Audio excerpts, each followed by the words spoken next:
Bugünkü gün pek önemli bizim kolegamız Zinaida Kantsara. Profesyonel işi için bağlı regional hem devlet uğrunda sport olayların açıklamasından onun nişanlığı Gagauzien Sport hem Gençlik Bakanlığı. Jurnalist Zinaida Kantsar talantlı uzman. Onun reportajları, rubrikaları hem programaları her zaman aktual. İsterim söyleyeyim, hani sport jurnalistlerin, olmaz jurnalistler, olmayacak o sport. İnsan bilmeyecek ki ne soyu sport sıralar geçerler. Bizim Gagauzya'da hem de Moldova'da hem bütün dünyada jurnalistlerin hatırını biz hepsimiz biliyoruz da biz sayırsa hani bakın baraba işleme bizim Gagauzya'nın bu falkomu hem de gırtı bence bakın bilmeyen naş oluyor da insan tayısıyla bilecek spordu. Sport jurnalisti lazım olsun bilgiç, kommunikabil, hızlı yapsın işini, doğru açıklasın informasyayı. Hepsi bu Zinaida'da var. Jurnalistika ona değini sevgili zanat. Ki başarılı olsun zanadında o çok kuvvet gün günden koyar. İsterim söylemeni bana dini bugün oldu büyük sürpriz. Ben beklemezdim. Bana dini hem büyük ödül o an benim yanımda var böyle insanların siz.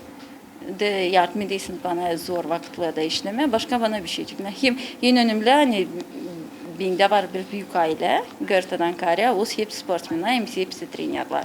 Söylerim açan gireyim zala da hepsi biliyorlar da gireysin de hepsinin selamlaşıyorlar. Bu en önemli.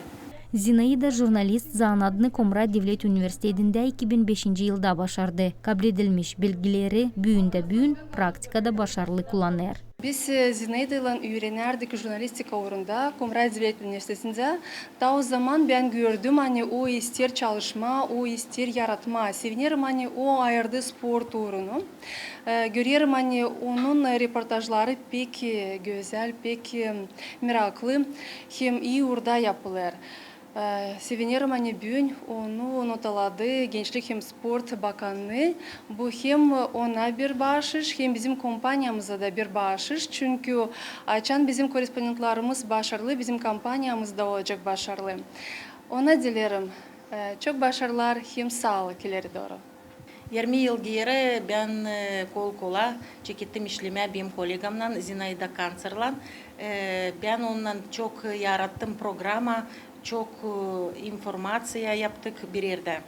Zinaida bizde değil sadece jurnalist, o bizde poet, o yazar, şiir. Belki kim bilir, belki kim bilmiyor bunu ama Zinaida bizde pek yaratıcı. Onun için bağışlarım ona yaratmak yolunda iyi başarılar.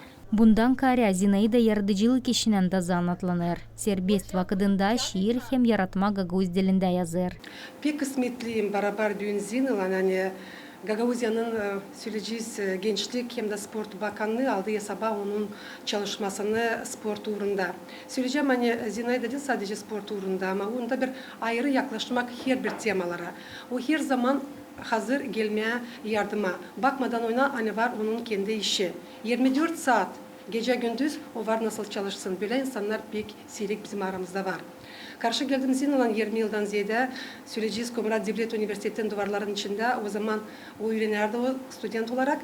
Ben de hesap aldım hani o çekitmişti yazma Gagauz dilinde piyetleri.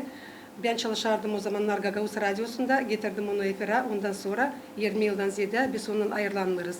İsim söyleme yani Zina öyle bir kişi hangisi hiç seni satmayacak, hangisi her zaman yardıma gelecek hem de hangisinde var da büyük süreci yaratıcılık uğrunda işler. Ben sanırım Zina'da sevindirecek değil kendisini hem de bizi ama bütün Gagauzya'yı da adermana sağlık, uzun ömür hem de iyi başarılar yaratıcılık uğrunda. Sportif bölümün jurnalistlerin dünya arası günü 1995 yıldan bakılır. Biz kutlarız kolegamızı yüksek ödülün kabul edilmesinden hem adırız ona başarılı iş yolunu. Эстетическую гимнастику часто называют синхронным плаванием из